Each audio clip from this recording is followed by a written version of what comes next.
Picture this. It's the turn of the 16th century, and Europe's two biggest superpowers, France and Spain, are locked in this epic struggle. And what are they fighting for? A single magnificent prize, the Kingdom of Naples. Now, this wasn't just some squabble over territory. Oh, no. This was a high-stakes game to decide who would dominate the entire Mediterranean, and with it, pretty much the known world. So, to win this kingdom, Spain didn't turn to a prince or a king. They turned to a general. His name was Gonzalo de Córdoba, a man whose military genius was so off the charts and whose charisma was so powerful that people who knew him spoke about him with this incredible sense of awe. They had a simple name for him: the Great Captain. So today, we're going to dive into how Gonzalo conquered a kingdom for his king, completely revolutionized warfare while he was at it, and in the end paid a really tragic price for his own incredible success. Okay, so first, let's set the stage. For more than 200 years, southern Italy had been a total battleground. But now, the two titans of Europe, France and Spain, were about to bring this long, simmering rivalry to a final, dramatic showdown. But you have to understand, Naples wasn't just a piece of land on a map. It was the engine room of a future empire. If you controlled Naples, you controlled the money and the manpower to rule the Mediterranean, and you could protect Europe from Ottoman expansion. The stakes, they just could not have been higher. To win this incredible prize, King Ferdinand of Spain put together a massive force. We're talking 60 ships carrying 600 cavalry and 4,000 elite infantry, all gathering in the port of Malaga. And who did he pick to lead them? The one man he knew could pull off the impossible, Gonzalo Fernández de Córdoba. Right, this is where the story gets really interesting. Gonzalo didn't just outfight the French, he completely outthought them. He was facing the most feared army in Europe, but he didn't just play their game. He went ahead and rewrote the entire rulebook of war.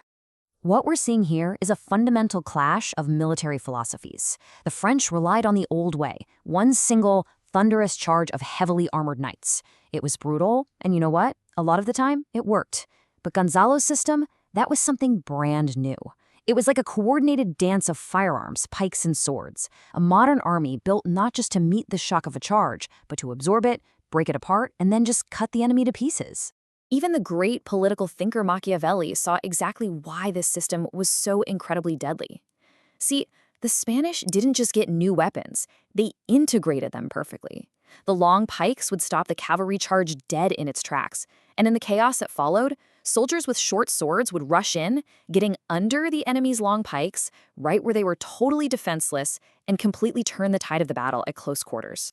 So, armed with this revolutionary new way of fighting, Gonzalo and his army set out to do what a lot of people thought was just impossible: drive the French completely out of Italy and secure the Kingdom of Naples for Spain once and for all. The campaign itself was just a masterclass in patience and brutal precision. After a bunch of smaller fights where Gonzalo was carefully studying his enemy, he delivered two devastating knockout blows, first at Cerignola, and then the final, war-ending victory at the Garigliano River. And that Battle of Garigliano, it was more than just a military victory. It was a psychological one. The French army was trapped in these dreary, wet marshes, they were getting ravaged by sickness, and they just broke. Their famous fighting spirit was gone. Gonzalo hadn't just defeated their bodies, he had shattered their will to fight. Their entire campaign in Italy was over. So, Gonzalo de Córdoba had conquered a kingdom. He was now the most famous soldier in all of Europe. He was an idol to his army, a living legend.